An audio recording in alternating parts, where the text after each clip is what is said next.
Hi, I'm Judy Borger, and I live in the Bridgewater. I'm the Downtown East resident representative to the Stadium Implementation Committee. A couple of weeks ago, David Fields gave this wonderful presentation, which you're going to see again tonight. The committee was much impressed with it. Before we go on, though, I want to say thanks to the Mill City Museum for letting us use the space, and I need to tell you that the Barber of Seville will be performed here beginning July 13th. There's going to be 5 performances every other night. Last year they sold out very early. And if you have any questions, talk with our friend Patrick over here, the wonderful gentleman waving his arms. He knows all about this. Okay. So what we're going to do is Dave will give his presentation, and if you have any questions, feel free to jump in. Also, when Dave's presentation is done, we will have more questions and answers, and I will give a very brief update on where we are right now with the stadium. So, I'm going to give the microphone to Mr. Fields here. Oh, by the way, Dave is the Development Director for the Elliot Park Neighborhood Association. Thank you, Judy. Like you said, I'm David Fields. I've been working for the Elliot Park Neighborhood Association, which is a neighborhood association that was first incorporated 32 years ago. And we're one of the oldest neighborhood associations in the city. Can you all hear me all right? No, the microphone closer to your mouth. Hold on, closer to your mouth, please. Okay, now I can hear myself. Closer to your mouth. Anyway, right.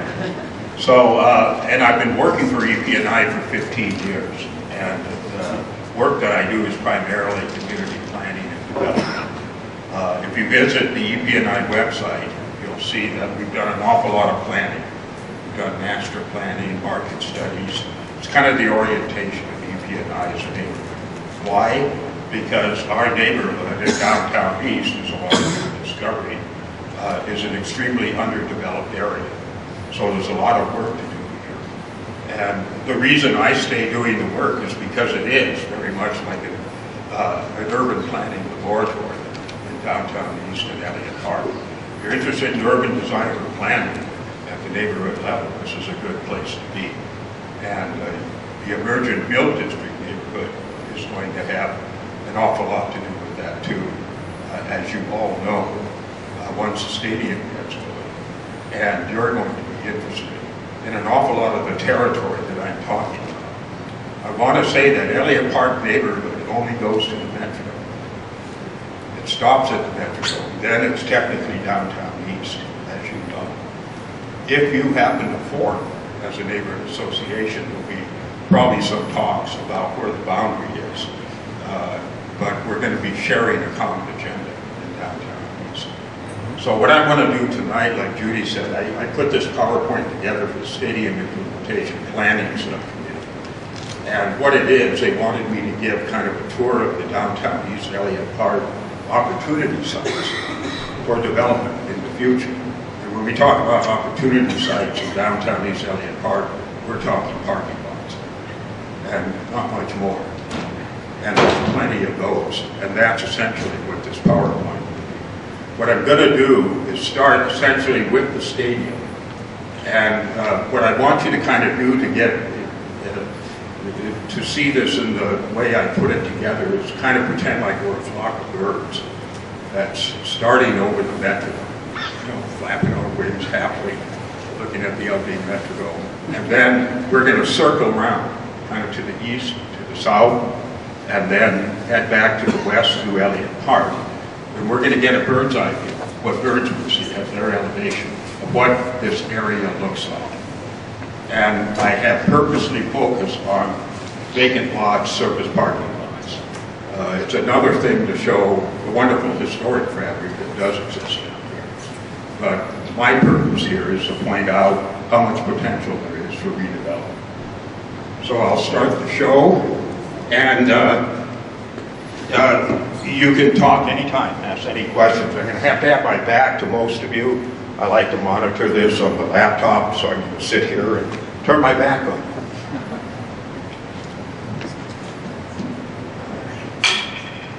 Let's see if I can get out. Had some color adjustment problems, but this is looking pretty good. This, it appeared in our master plan. It's a map of downtown East, map of downtown in North Newburyland in 1960. And I always show this when I introduce a PowerPoint for downtown, because essentially it shows you what doesn't exist anymore.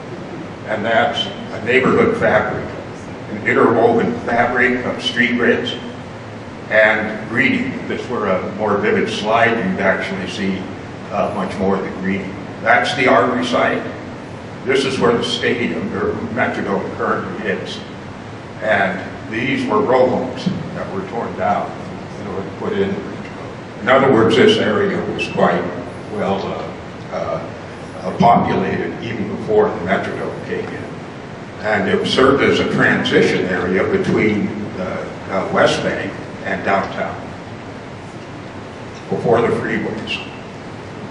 This is how a 3D oblique, how it looks approximately today. I don't know when this was taken.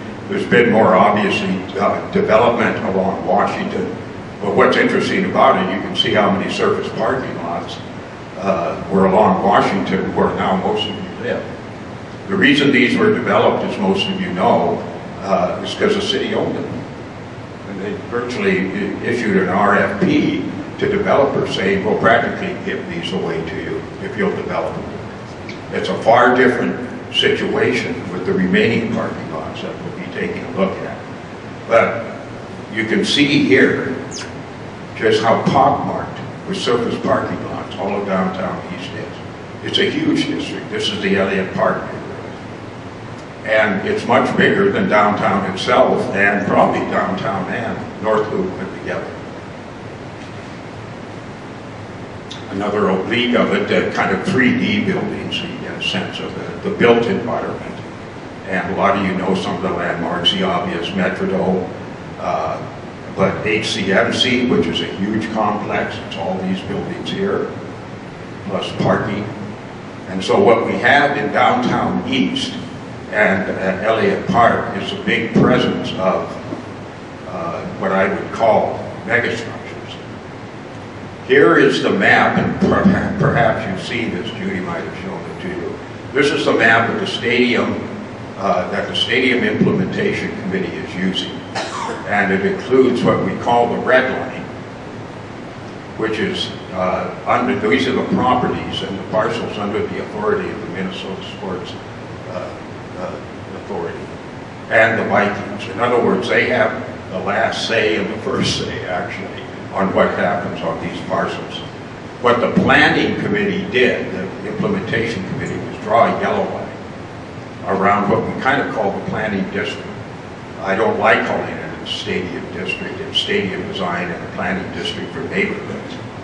But this yellow line, as you can see, essentially outlines halfway into Elliot Park, that's the park itself, all the way to Cedar Riverside, and all of downtown East of the Mill District.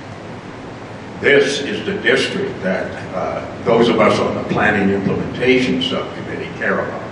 This is the district that we want to concentrate on for redevelopment. And my position always had been, whether there's a stadium here or anything else, even a Ferris wheel, I wouldn't care.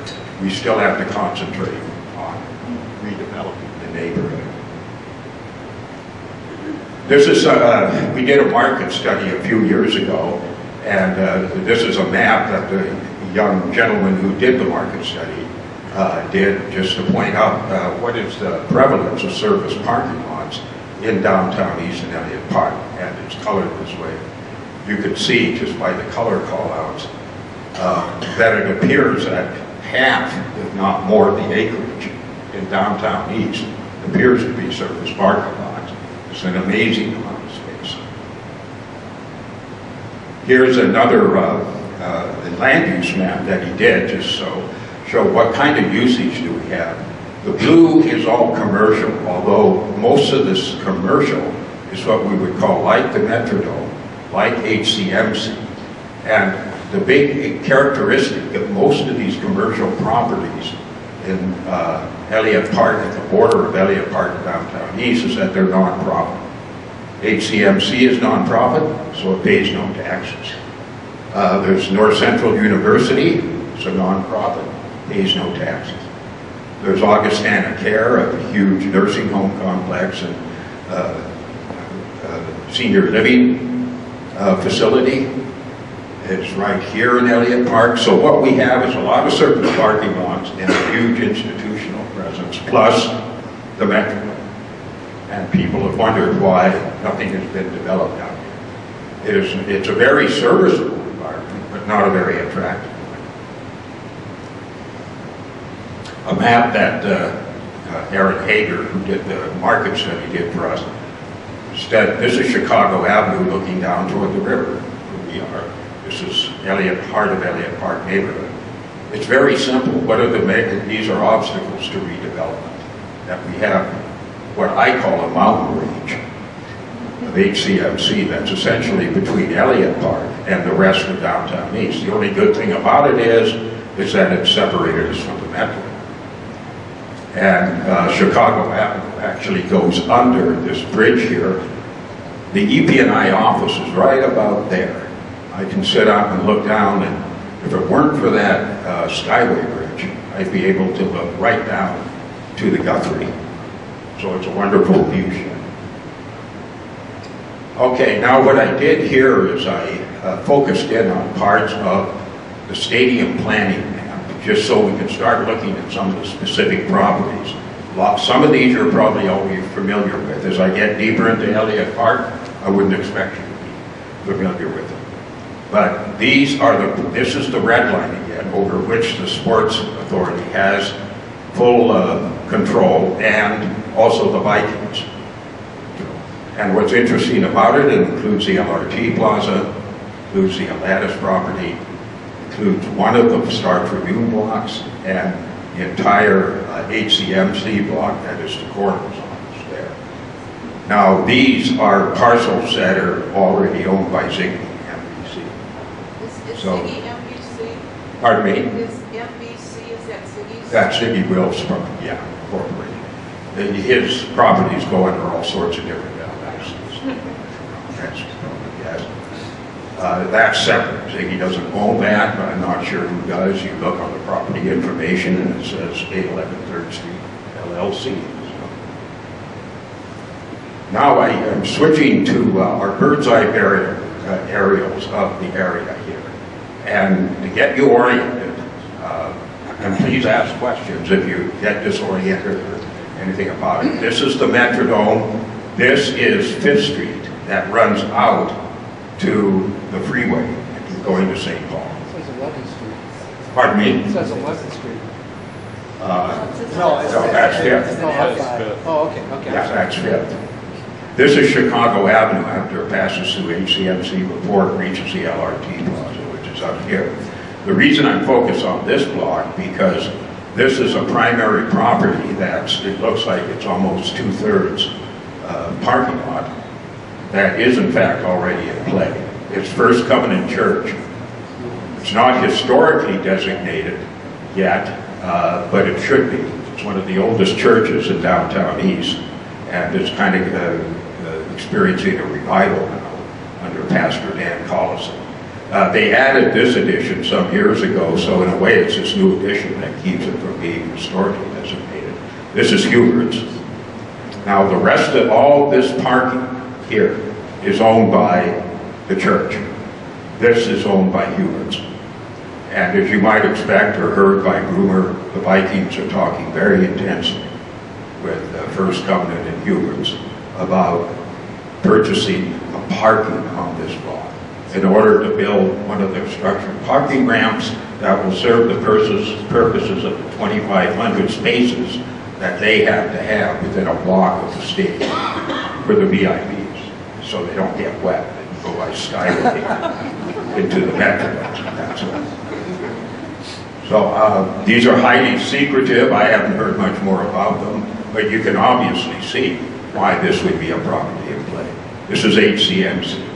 We'll talk more about that. So now we focus out. We were right down here. Now I want you to take a look at the Star Tribune blocks. There are 5 of them. And they're the prime properties of downtown East for redevelopment. As you know, a few years back when Wilf was first looking at rebuilding on the site, he had an option to buy on these properties. And then the real estate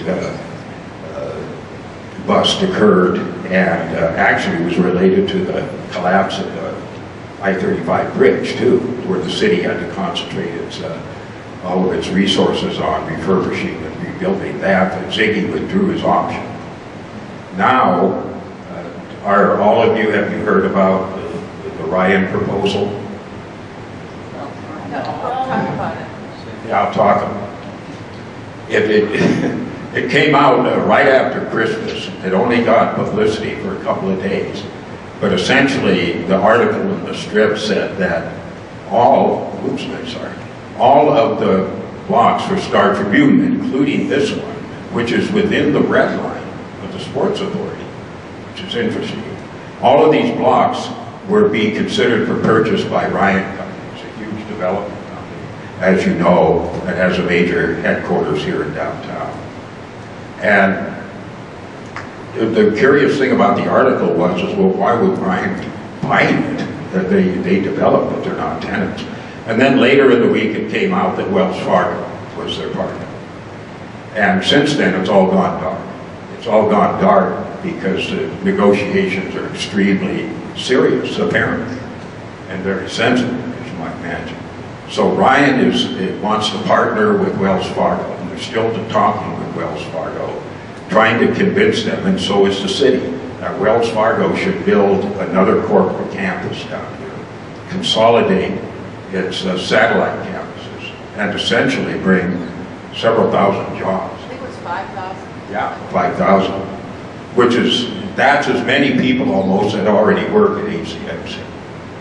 And that, if it happens, it'll be a game changer. There's no question. I don't know anything more about it. I don't know anything specifics of the design. Part of the proposal, though, is that they want to create along here. Yeah, Judy, is it 4th Street or 5th? I think. Yeah. 5th Street. Along 5th Street, they want to create a public plaza, a public park. As you remember, a lot of the discussion about what we could do down here for public space would be to build green and public park, kind of a real signature park that would make this area attractive.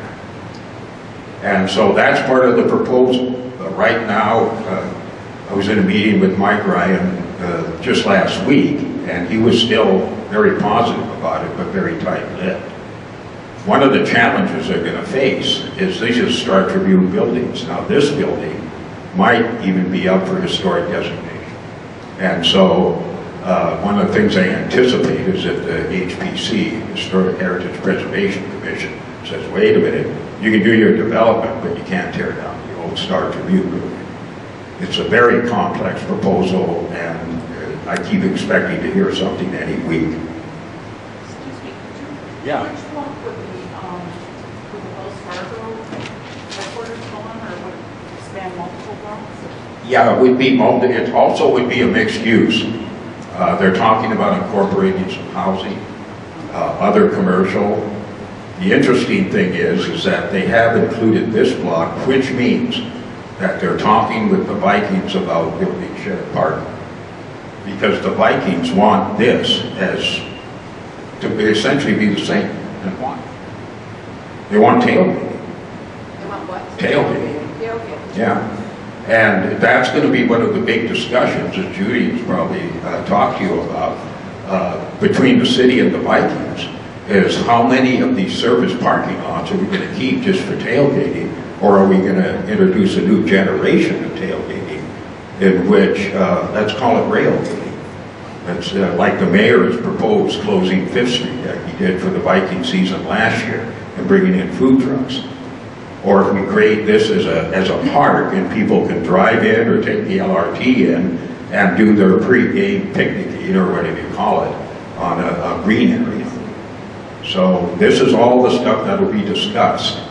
And the other prime property in play here is Lattice LLC. This is the outfit owned by Bob Lux, who owns most of the municipal parking ramps downtown. He did Grant Park and Elliot Park. He did the Carlisle at the foot of the 3rd Avenue Bridge. He was going to do the Penfield in St. Paul. He's probably the biggest real estate owner in downtown. And he owns this airways and the parking underneath of this parcel. And I have no idea what Bob's negotiation with the Vikings to do there. Now we move to the east, toward the university. There's a stadium again, Planning District Northeast. These are Ziggy's properties. This is the cut, as we call it, over here of the freeways, Cedar Riverside, and an aerial view, some of the properties. This is just directly north of the Metrodome. And we're right up in here in the Mills District, Washington Avenue, Chicago Avenue. And I wanted to let you know a couple of the property owners here. These are the Ziggy Will properties. So they're going to be parking structures. Timeshare owns this peculiarly shaped property. The Timeshare is actually the same owner of the 1010 Metrodome building that I'll show you, and the old Control Data building. It's the Carbonda family. And they have extensive holdings down here, and they're sitting on gold mines. And they've been discussing whether this could be a future residential or commercial.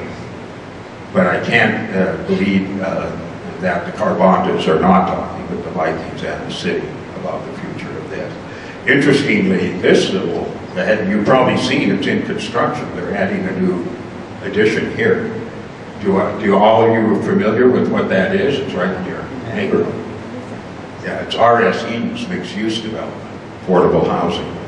They got that property long before the stadium came in. And ironically, it's an affordable housing development that's going to be the first residential developed in downtown East.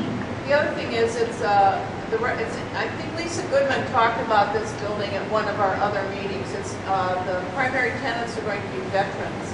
Right. And the idea is that it will be affordable housing for veterans who can easily get on the light rail and go out to Fort Snelling for any of their medical needs. Yeah, it's actually a brilliant property moved by Dan Kane, the head of They run that. R.S. Eden is the oldest street chemical dependency treatment program in the city. They were formed back in the early 70s. And it's a very well nationally renowned chemical dependency program. They have a couple of buildings in Elliot Park. But in fact, what Judy said is precisely why he coveted that property, because it's just so well located for people who, let's say, don't have cars. Get on the LRT, go out to VA, hospital. But now that the stadium's come along, they're first in line for getting jobs too. Now we move more directly east and showing you just from the map. Here we were before, and now I'm going to, this is kind of what it looks like directly to the east. Here's the Metrodome. This is the 1010 Metrodome that I'll focus in on a minute. This is the old Control Data property that is also owned by the Carbonda family. They own that, they own that, they own the parking lot. That, of course, is incredible entanglement, the freeway jungle. Somehow we're going to have to figure out how to approach to create better connections with the West Bank. And here are some of the property owners in that area. This is the timeshare old Control Data building. It's an IT center now. There was some talk that the Metrodome was going to take up part of its parking for the new stadium. And it turned out the city discovered just how heavily dependent everybody was on the IT facilities at the time in this old Control Data building. Now, this is an interesting, real mixed mixed-use hodgepodge area of downtown East and Elliot Park. This whole parking lot in here, and people often forget about it because it's so isolated way out by the freeway, is a prime parcel for development too, and it's owned by, it's what we call a legacy lot. It's owned by a family, and it's the Puzak family. Virginia Puzak actually lives in the Mill District, and this has been in the family for years. I can't believe that this particular property isn't being discussed also. Living Word is kind of an outlier church. Some of you know about the Living Word. They have a presence downtown. They don't do much in the neighborhood. And here's an interesting block. It's a remnant of light industrial that used to be throughout downtown East. Many people don't recall that the Metrodome and the surrounding area, all of this was zoned light industrial. And so when people ask, well, why wasn't there more business? Why wasn't there more residential? Why wasn't there more retail? Well, the fact is, zoning didn't allow it until about 6 years ago. It was a conscious decision on the part of the city to keep out residential density and retail. And one reason for that is John Coles explained last year at this time, just before his death, to a meeting of the 2025 plan. He explained that they didn't want development down here because in 1980, downtown was lucky that it had an emergent entertainment district in the warehouse district. And they didn't want any competition. If the Metrodome was going to be here, they just wanted people to come in and get out and tailgate if they wanted. So when you hear people say, well, development hasn't happened in 30 years, that's one of the reasons. So these are light industrial. I'm not real sure Baldwin Douglas been here for years. Baldwin Douglas has satellite operations, but they make strange things like electrical boards, widgets. They're a supplementary kind of second tier of light industrial, but they've been established here and they haven't left, and they own all this parking also. Now we're pulling south now. We were just over here. This is the Douglas and Baldwin lot. Here's 1010 Metrodome. All of you have probably seen it. It's a huge building. It's the old Strutware building, which is historically significant, but it should be designated historically. One of the first successful strikes of the garment workers back in 34 occurred there. And they organized a union, and I think outside of New York City it was the first union for garment workers. Strutware was like Munsingware. And Carl Polad owned it for a number of years. It was kind of a headquarters for his bank. Now it is vacant, and it's owned by the Carbon family that I mentioned. It was a finalist candidate for the school, new Minneapolis school headquarters. Carbandas actually were in the competition for that. They didn't make it. Oh, sorry. And I've also heard that that's a possibility location for the Star Tribune if they move out of their current location. yeah, that's actually, I hadn't heard that, but it makes sense. I heard that from a reporter. That should, yeah. That's insight. Actually, I hadn't thought of that. It would make perfect sense, because where's the strip going to go? You know, except up north in the North Loop where they have their printing facilities, but I don't know if they have the facilities for it. So you can imagine what also the Carbondos are talking with the Vikings. They're especially talking with the Vikings about the parking structure they own, because that's another setup for the 2,500 spaces. Then we get across 7th Street to, and I have this as Augustana Hope. This is the old Augustana Lutheran Church. It dates back to the 1880s. Beautiful old church. But Augustana Lutheran lost its congregation. It withered up, it blew away, and a couple of years ago it disbanded. And Hope Church, which occupies this building apparently is a thriving congregation. An awful lot of young people, particularly university students, apparently go to it. So Hope just recently bought the Augustana Church property. And their idea is not to tear it down, we wouldn't let them, but they're going to use it. But what the real interesting property here is this. This is Augustana parking lot. And this is parking lot owned by Hennepin Faculty Associates. But since the HFA is now merged with HCMC, it's probably more properly owned by HCMC. The reason that's significant is because HFA is the doctor's outfit, as you know, for HCMC. They don't negotiate with anybody, and they run the hospital. But with the board reorganization in the last few years, HFA has been brought under HCMC. The reason I mention that is because over the years there have been a couple of proposals to do mixed-use development here, like senior housing, primarily driven by Augustana Core Corporation, but it would depend on getting the HFA property. HFA wouldn't sell. Peter McLaughlin, the commissioner, now thinks that, well, now that in a way he's the boss of HFA, that these properties could be in play. Here is old Swedish Hospital and the beginning of HCMC campus, Excellence Center. And here is Elliot Park itself, right across 8th Street. This is a one-way, as you know, going out to Hiawatha. So you have these one-way pairs. 7th Street leading in from Hiawatha, 8th Street leading out, then you get down to 6th Street and 5th Street leading in and out of the freeway. One problem of downtown East and Elliot Park is that they're cut up by one-way pairs that are wide and fast and not justifiable for the amount of traffic that they really handle. Now we're going to move west toward more into the heart of Elliot Park, and perhaps I think it's important for you to know something about Elliot Park and all of its parcels, because so much of what the parking, after the Star Tribune property goes, when you think about it, there isn't that much more in terms of parking lots in downtown East. Star Tribune dominates it. You have these outliers like the Puzak lot, the Carvanda lot. But once we get closer into Elliot Park, then we really see the parking lot situation.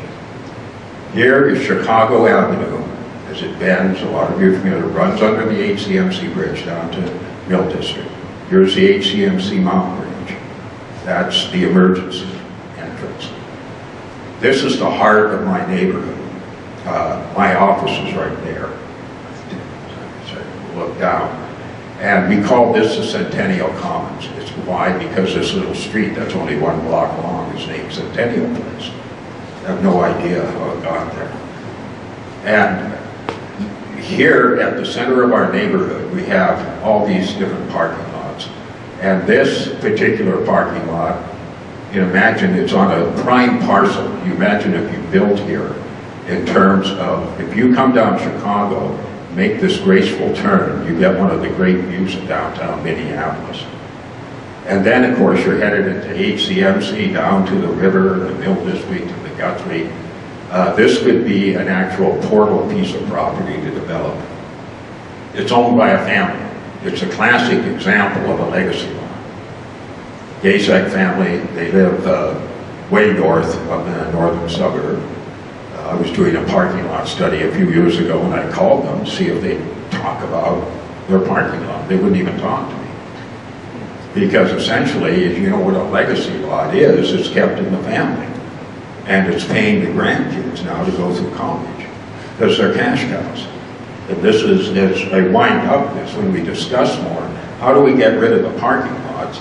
That's a big discussion we're having, and there's a parking lot study now being undertaken by the city to try to come up with strategies for getting these parking lots developed. If that spot is developed, couldn't they incorporate Centennial into that? You mean Close the road. Oh, I'm sorry. You mean close the road? Yeah. That one block road doesn't seem to You're right. In fact, that's been the planning visions that we've done in Elliot Park. We did a whole, after our master plan, we did a Centennial Commons vision, and it actually did recommend closing Centennial, turning it into, at the very most, a shared, I keep forgetting how to pronounce that, Dutch, Weerhoos or something like that. Weerhoos or Weerloos? Yeah. But anyway, it's a European example of where slow-moving cars and pedestrians coexist. We don't have many in this country. So, or shutting it down entirely, like you suggested, and building essentially a core. This was our plan. This used to be owned by a family called the Michelays, who are the biggest parking lot owners in downtown. They own parking, by the way, along Washington Avenue on the south side. The Michelays, we thought, okay, maybe we could get them to cooperate. But now North Central University, I don't know how many of you are aware of North Central University. It's a liberal arts college that's actually part of the Assemblies of God. So it's a sectarian. It became a liberal arts college about 10 years ago. It's actually quite good. They have 1,200 students, and we'll see more of their campus in the next final few slides. But North Central is locked in with parking. Lisa Goodman won't let them park anymore on their lots. They've saturated, so they're hurting for parking.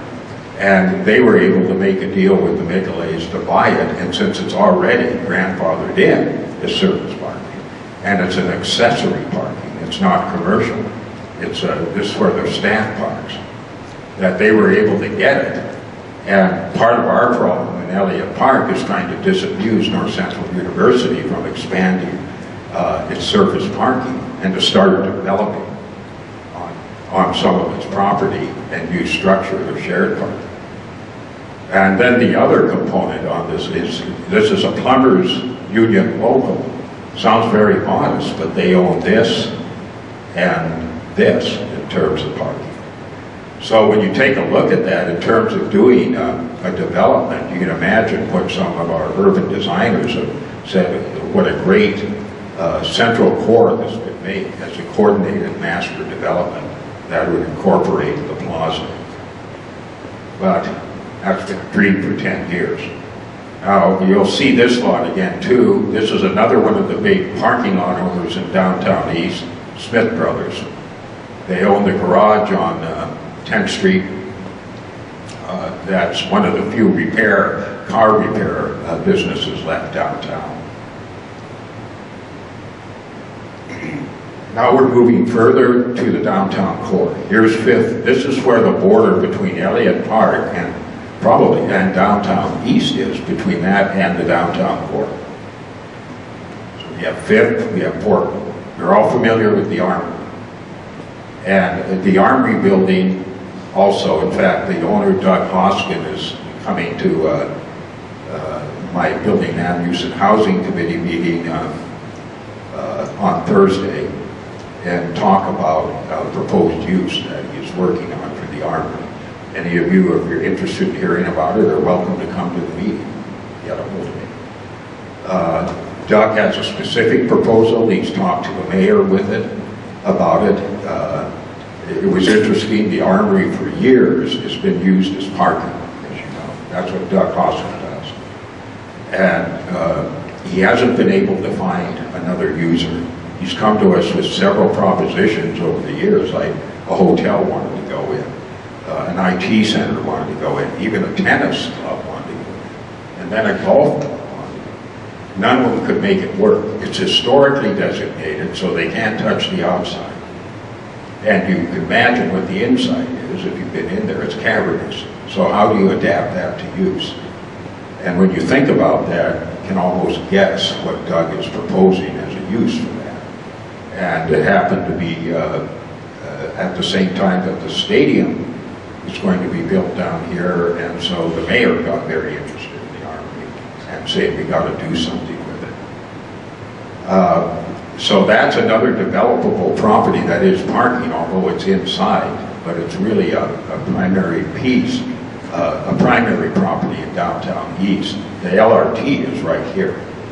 Now, this is another one of the primary parcels in downtown East Elliot Park. This is the Thrivent Financial Headquarters, the old Lutheran Brotherhood. They own this, and that's primary, that's obviously their employee parking, but across Fifth Avenue in Elliot Park, they own this entire block, with the exception of a couple of strange little parcels in here that I track. This is all mostly employee parking. They do some commercial. And there's types of parking lots. Some, like this, is entirely employee, so it's accessory. This is a hybrid, as I call it. It's both employee, and as we'll see with Kraus Anderson in the next slide, they also take commercial parking. And that makes them more profitable. This right across the street used to be owned by Thrivent, but a number of years back they sold it to HCMC, which has a big parking structure here. And I've heard a few years ago HCMC was considering building a psychiatric facility on this particular parcel. HCMC is another that we could talk about or ask questions, what's going on with them. Maybe some of you, like Judy, had inside information on Star Tribune. Maybe some of you know more about what's going on at HCMC than I do. But they've been very quiet during the stadium. And they're going to be influenced more than anyone by the stadium. So you know they're making plans, we just don't know what they are. And then Thrivent Financial, most people don't know, also owns this other almost quarter block across the street. So they're a big holder, and I've heard rumors that since the stadium has come in, that they've been approached by developers. But we're going to be looking at this parking lot, specifically in the parking lot study that the city is doing. Now we move east again and more into the neighborhood. And this is Fifth Avenue again. Thrivent is up here. This is the Normandy Hotel, which some of you may be familiar with. Technically, it's right outside of Elliot Park neighborhood, and it's really technically part of the downtown neighborhood. But Mike Noble, whose family has owned this for years, is very active in Elliot Park. And he has all of this parking. And what people don't know is that this particular parcel called Kensington is owned by his sister. And so in talking with Mike, he's often said, you know, if we ever talk about doing development here, or coordinate like that, you know, I'll get my sister in town. She lives in California, and maybe she'd be willing to talk about something. But see, a lot of, as you know, most parking lots go under a different, an LLC name, so you don't know who the real persons who own them are until you, I guess, hang around the street corners enough and hear the talk. The other big block, as some of you may be familiar with, is Kraus Anderson, big construction company. They were the finalists for the stadium as part of the team with Hunt. And this is their headquarters, believe it or not. It takes up a quarter, if less, of the entire block that they own, and it's all service parking. And that's a construction company. They sat there and watched Grant Park and Skies get built by different construction companies. They never built anything in Elliot Park or downtown East. So I gotta wonder now, particularly with the stadium, you know, what they might think the potential will be here. This is a hybrid lot. It's just as much commercial parking as it is employee parking. Moving east, here's Kraus Anderson again, but right across the street from Portland, Kraus Anderson is another block people keep forgetting about. It's really underutilized. This is Wells Fargo. It's all owned by Wells Fargo. That's a one-story drive-through, but they've even closed the drive-through in the last 6 months. So I have no idea what purpose this parking lot serves. It's a small branch bank, but and it's mostly people on foot from the neighborhood who go there. And so this I can't believe who's really parking here. And it's almost a whole half block that could be due for a higher purpose. So it'll be interesting to see. if Wells Fargo goes on into the Star Tribune blocks, if this property might be more in play. These is a built environment. These buildings probably never go, or part of, if we had a street level view of them, you'd see that these are old brownstone rows that are really quite nice. Then we move, here's the Wells Fargo lot again. We were down here before. I didn't point out the Sexton. Maybe some of you are aware of the Sexton. It's an old Class C office building that in 2005 was developed as condos, became a terrible scandal. It was in the newspapers. Brett Thielens and a lot of his associates went to jail because they were accused of fraud and convicted of fraud. They were flipping schemes. I met with a real estate lawyer when we were wondering why the Sexton wasn't really taking off, and he told me in his 30 years of experience it was the worst real estate mess that he has ever seen.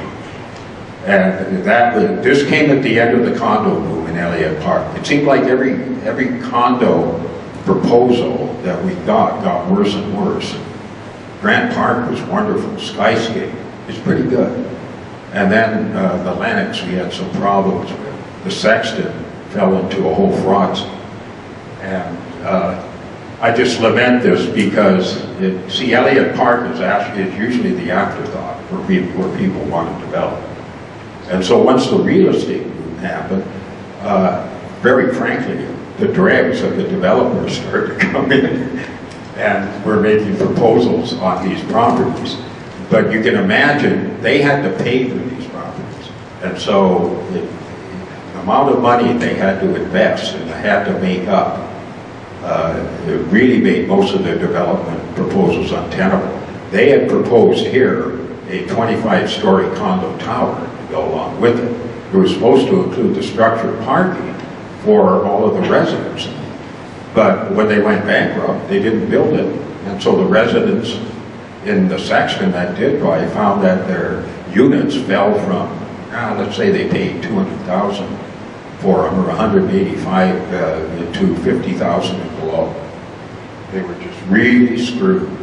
And then a new company bought it and started renting the units, and the whole place became unstable.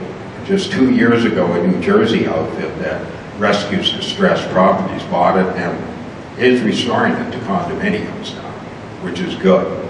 It'll be interesting to see what they do with this. Right across the street from that is another quarter block owned by Allied Parking, which is another big parking outfit, as you probably know. They own the huge Hennepin County ramp. Here's Wells Fargo. Here is another example of an interesting parking lot that's entrenched. That's an apartment building. It's an old hotel. It's been its facade has been redone, so it can't quite be historically designated. It's a real mix. House of Charity Food Center is here. Maybe some of you are familiar with it. Right next door, there's Lehman's Garage. And then Finance and Commerce Magazine. So it's another real mixed block. But a few years ago, a man, I'll name him, I don't care, name's a name.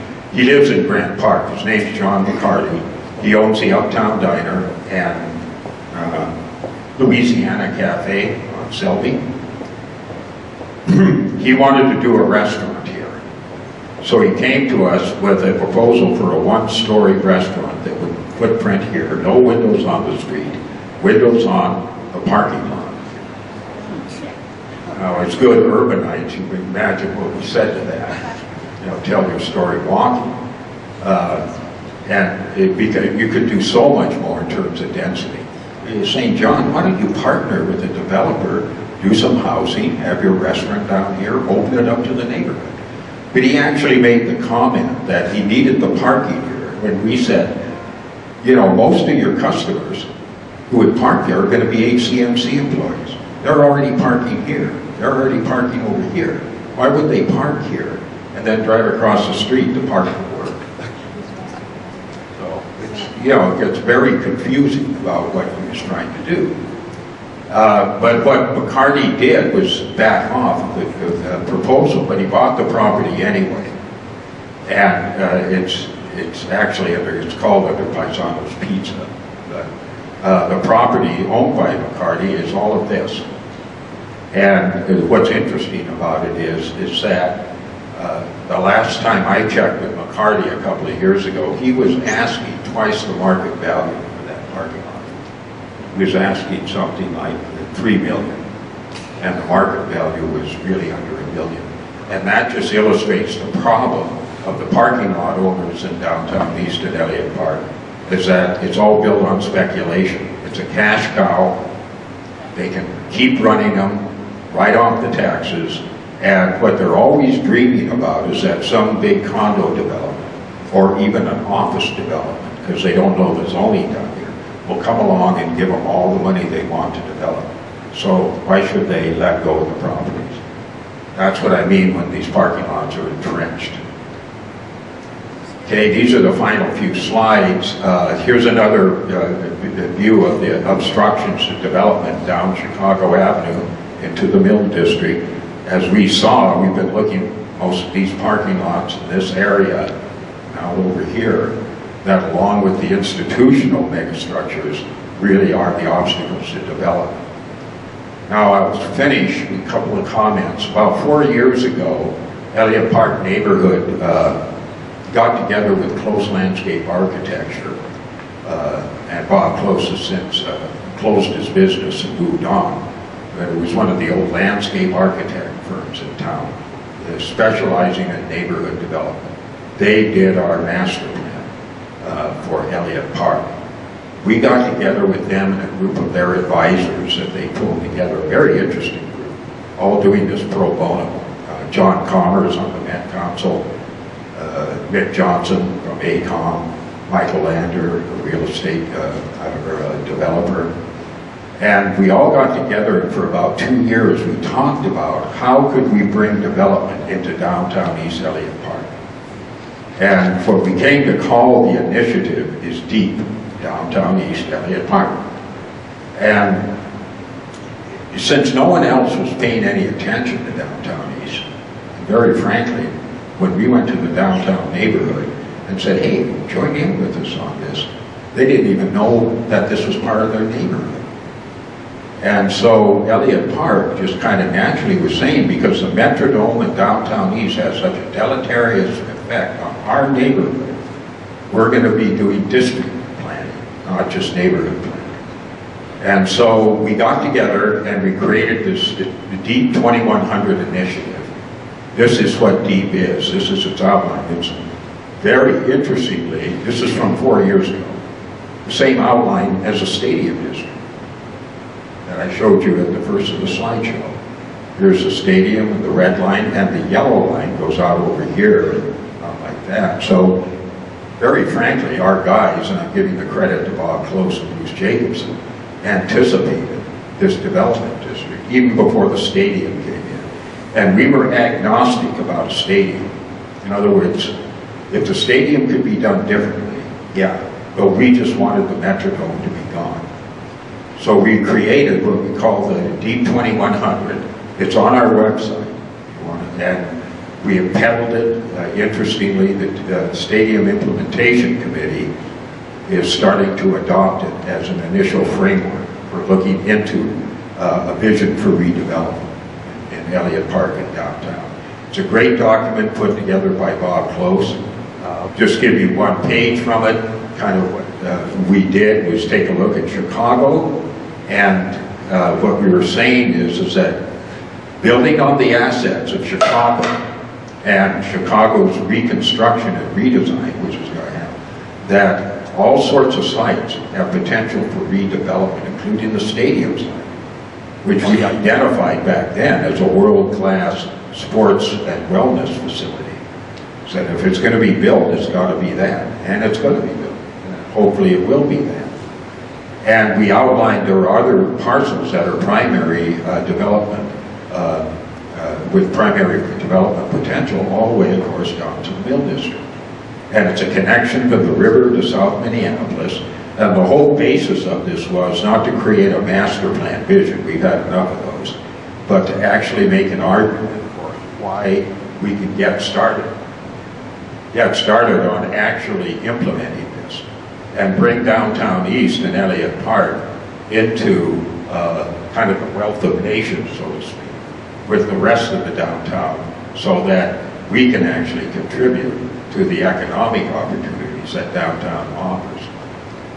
So to conclude my part here, and then we can, I've been very pleased just in the last year since the stadium came in. I never expected the stadium to come in. And like I said, we were actually agnostic about it. What we wanted is the Metrodome gone and something else, even if it took 20 years.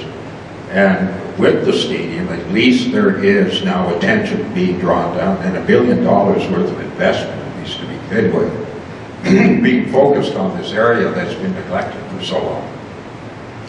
And so when the implementation committee asked, well, point out what opportunities we have down here. That's why I focused on the parking lots. Because if we just redevelop a few of the parking lots I showed you, there's a potential for creating a new neighborhood down here. And it's going to be a mill district neighborhood too. Okay, so I'll conclude that and see if we want to have a discussion or any questions.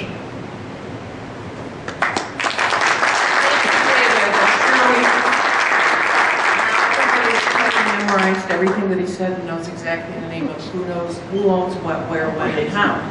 And the watchword for tonight is parking. Quick update on where we are with the stadium. Frankly, right now everything is on hold. The implementation committee meets again. Right now the date is April 26th. What we're waiting for is final schematics on the stadium itself.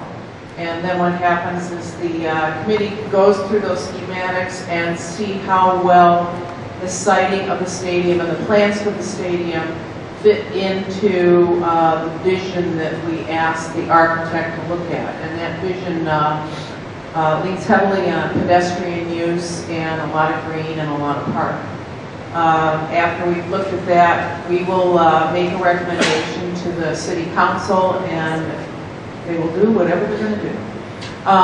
The implementation committee meetings are open to the public. If anybody wants to come, you're certainly welcome there at City Hall. They generally run from 4 to 6 p.m. Also, I'm more than happy to tell you everything I know about it, which isn't anywhere near as much as David does. So why don't do we have questions here, and why don't we do this? If you could say your question, and I will listen very closely and try to repeat it so we can all hear what the question is. Either that or talk very loudly, one or the other.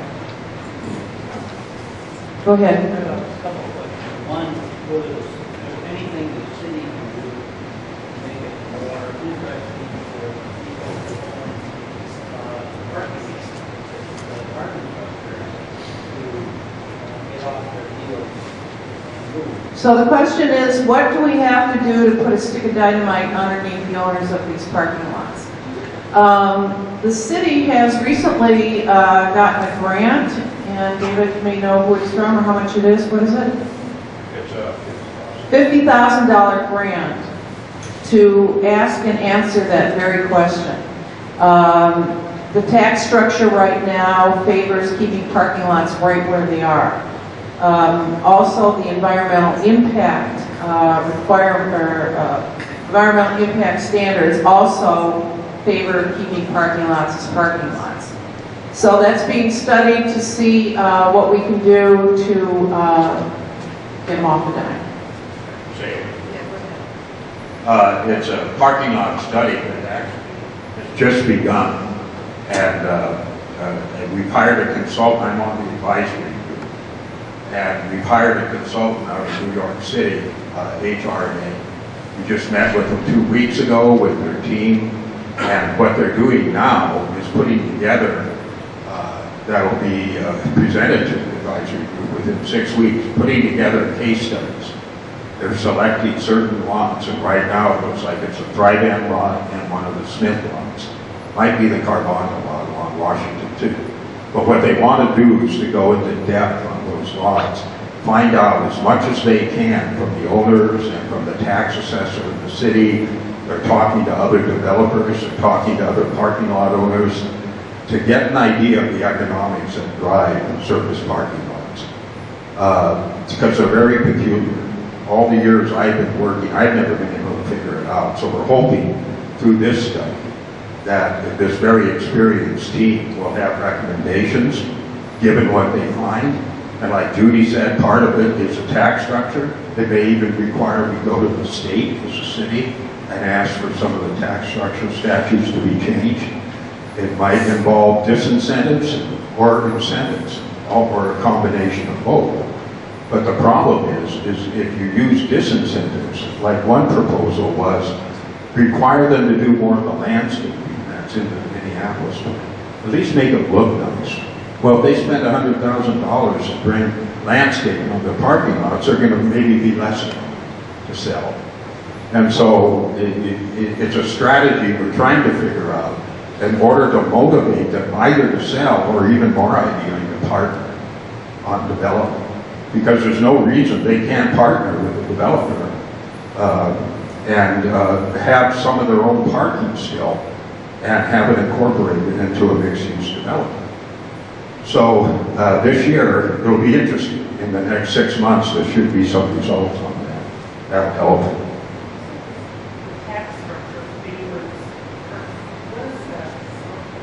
I'm not an expert on that at all. We met with city assessor. Repeat the question, please. Oh, the question was, how does the tax structure favor? And I can't claim to be an expert, maybe more people. It's just that simply because of the nature of the parking lots and their land use designation under the zoning code, that they're taxed at a much lower rate in terms of intensity of use than, let's say, this building would be, or the residential buildings that you live in. So it's kind of crazy, but they're saying, well, because it's only parking, you're not making that much money, we're not going to tax you. And so it actually works against. Yeah. Is this grant coming to the city of Minneapolis? Is that who's, I can't figure out who's on first or second. Who's got the grant and who's driving the grant? Is that the city of Minneapolis? Yeah, the city of Minneapolis got the grant from the Met Council. It's and then Beth Elliot, who's the principal planner for all of us downtown, is the project manager for that. Molly?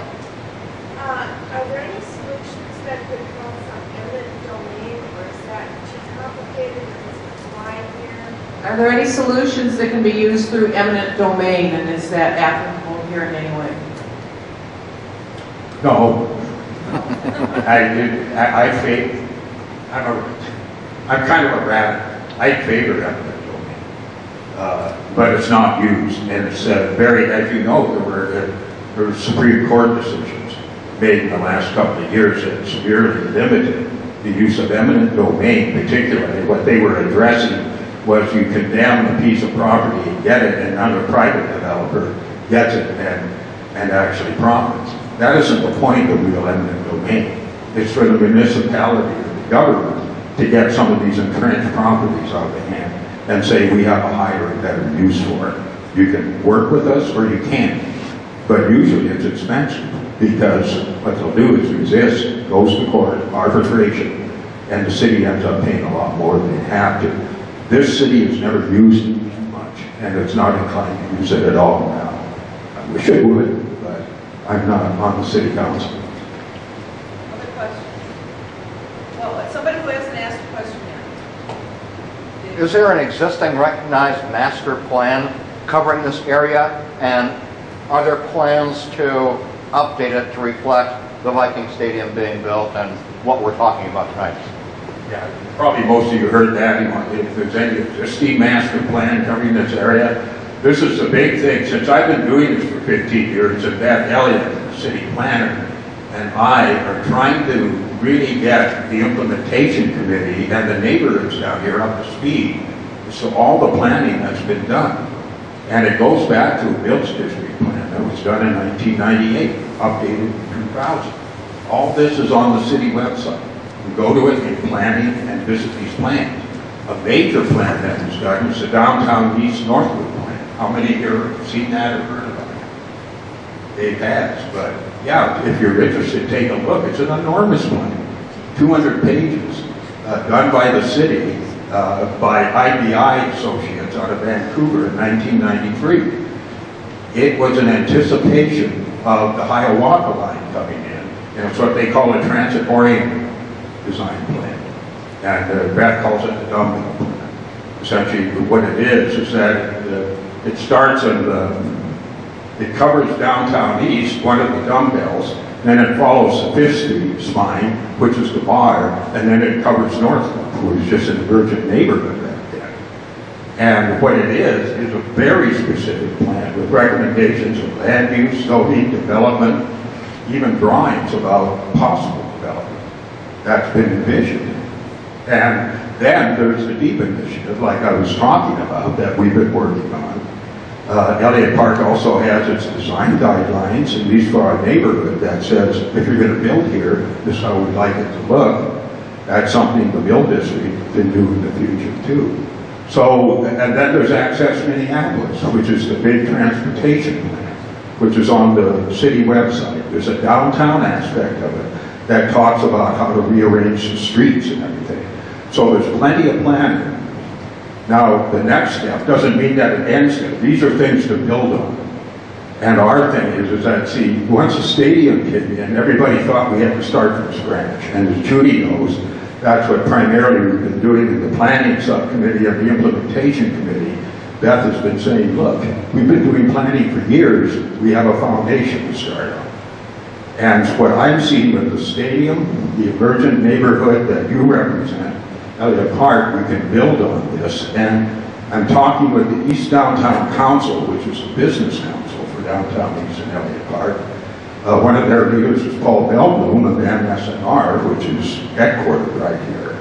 And he wants to continue doing that planning. So what I'm hoping in the upcoming months is that through the implementation committee, through EPNI, through the East Downtown Council, through the Mill District group, we can all coordinate and work on a common vision, because that way it's going to happen much more likely. Over here, Mr. Borger. Yes, Mr. Porter. Dave, you tell us briefly what advantages or disadvantages you would see in having the Mill District informal organization become more formal and separate from downtown neighborhood association, so that we can work on official projects with Elliot Park and work. Okay, so the question is, would it be advantageous to form a Mill District Neighborhood Association, or would there be any disadvantages to that? You guys are the ones that answer that. That is a line. In no way am I going to say that you should break off from DMNA. We've been trying to have relationships with DMNA, and there might be some DMNA people here who, very frankly, have been quite suspect that EPNI wants to take over downtown East. Hell, we can't even handle Elliot Park. And so when we told DMNA that downtown East and the stadium is your territory, they said, oh, we didn't know that. You know, what we're concerned with is the downtown core, all that sexy stuff. And so I was disappointed, but I think it would be great to have an alliance, whether if you break off from DMNA and have your own neighborhood association. I think DMNA, Mill District, and EPNI should all get together and have a common agenda talking about developing that. Whether you guys should or not form your own neighborhood association is entirely up to you, but you do have an emergent neighborhood. And I'm looking at this turnout tonight at a regular committee meeting. It's more people than come to my committee meetings. Frankly, it's more people that go to DMNA board meetings. You have a real lot of energy of a massive neighborhood. So I'm not going to encourage you or discourage you. If I encourage you, I might get assassinated. I wasn't asking should or should not, but what are the advantages? Right. And there is an advantage, and the main advantage of being a recognized neighborhood organization is that you have an official say, as you know. Let's say a development proposal, like the Izzy's ice cream thing, I know was controversial here, comes in. You, if you're a neighborhood association, are the official association that's that process. You have to meet, and then you can communicate with the planning department and the planning commission about whether you support it or not. And the city is required to solicit your support. We've been very successful in Elliot Park neighborhood with this, primarily because we have staff. I spend a full work week working on this. And of the dozens of development proposals that we've vetted, we've only had one that didn't go our way in terms of approval or disapproval. So it really helps your credibility with the city if we're a recognized neighborhood organization. Well, you have to be a 501c3. You have to form a board. You have to do your bylaws. You're going to become a part of the new Neighborhood and Community Relations Department. It used to be NRP, which was a great outfit, but that doesn't exist anymore. So you're going to have to, you know, like in your bylaws, you're going to have a certain degree of policies of citizen participation. You'll have to have an elected board. You'll have to have agreements like when we have public meetings, we publicize them. We have open elections for board members, because essentially what you become then is a city participation organization, a citizen participation organization. And that means that, see, in my case, I may have my personal opinion about things. And yet I'm very careful when I communicate downtown in the City Hall that I am communicating on behalf of the neighborhood. And I do. I listen if my committee passes something and I don't like it, I'm obliged to communicate that. And so I have to be careful about where I speak my private opinion too. So those could be perceived as a disadvantage, but if you use it, Do you have a question?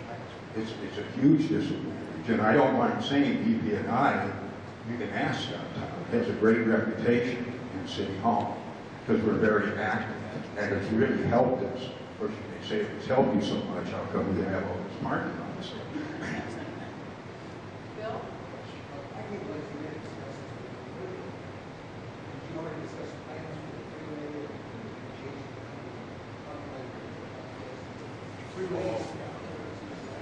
How do plans for the freeway fit into the presentation we just saw today? Yeah, and here what I kind of neglect, because I don't know much about Cedar Rivers, and so I didn't want to be presumptuous enough to go across the freeway. But the big challenge of redeveloping this area is precisely, I touched on the spaghetti junction, the huge entanglement of the freeways just to the east. Probably a slide I should put in here is just a picture of that. You can see what a wide swamp it does. And there's a lot of you who've been around